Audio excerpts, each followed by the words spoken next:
C'est le cœur de la réaction de Trump ce soir qui réagit à la réaction des Iraniens. Des Iraniens disent nous sommes souverains, le nucléaire ça reste quand même de notre souveraineté. Et lisons exactement les mots du président Trump qui refuse cette réponse. Je viens de lire la réponse des soi-disant représentants iraniens. Je ne l'aime pas. Je la trouve totalement inacceptable. Là, il y a la partie théâtre, mais il y a la partie centrale qui est effectivement le nucléaire iranien reste la question sur le quoi personne ne cédera.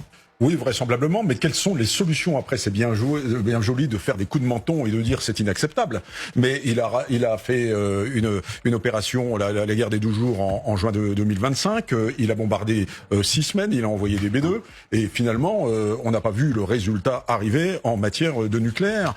Donc, quelles sont les solutions qu'il propose aujourd'hui? On ne le sait pas. On ne le sait pas. Il faut soit envoyer des troupes au sol, soit continuer à bombarder avec une espérance que ça va se résoudre comme par miracle. Mais il y a quand même dans cette formule une frustration et un constat d'impuissance. À mon avis, il y a quelque chose, moi, qui me paraît assez patent. Hein. Et quant alors pour finir, pour le risque d'engrenage, je n'y crois pas, parce que le président Macron a été vraiment très clair. Si le président Macron, qui est le chef des armées, dit on n'y va pas, c'est qu'on n'y va pas. Donc il n'y aura pas d'engrenage dans cette affaire-là. Et puis je rappelle que pour se joindre à la coalition, nous on a un problème, c'est un problème de confiance. Et aujourd'hui, la confiance est rompue avec Donald Trump. S'il n'y a pas d'accord entre l'Iran et les États-Unis, tôt ou tard, les Américains finiront par se retirer, que les combats reprennent ou non. Leurs stocks sont déjà limités. Et ensuite, Trump ira en Chine.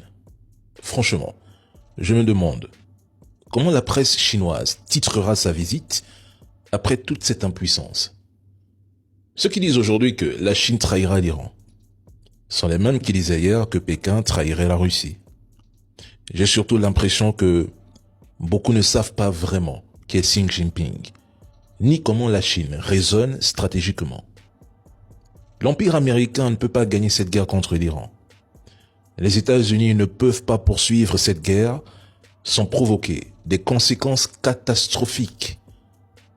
Une nouvelle escalade pourrait entraîner la destruction des infrastructures pétrolières, gazières et de dessalement de la région, provoquant une catastrophe mondiale prolongée.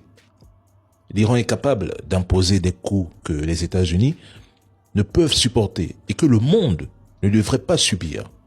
Une chose est claire aujourd'hui. L'Iran exercera un contrôle opérationnel sur le détroit d'Ormuz. Sa posture de dissuasion sera considérablement renforcée et la présence militaire américaine dans le Golfe sera fortement réduite. L'Amérique d'aujourd'hui, celle dirigée par Trump, est faible et incapable de protéger ses alliés. C'est éprouvé. Ce que les États-Unis peuvent encore retrouver, c'est une part de rationalité. Abandonner les opérations en Iran et cesser de croire aux fables de l'entité qui n'arrive même pas à se défendre seule face à l'Iran.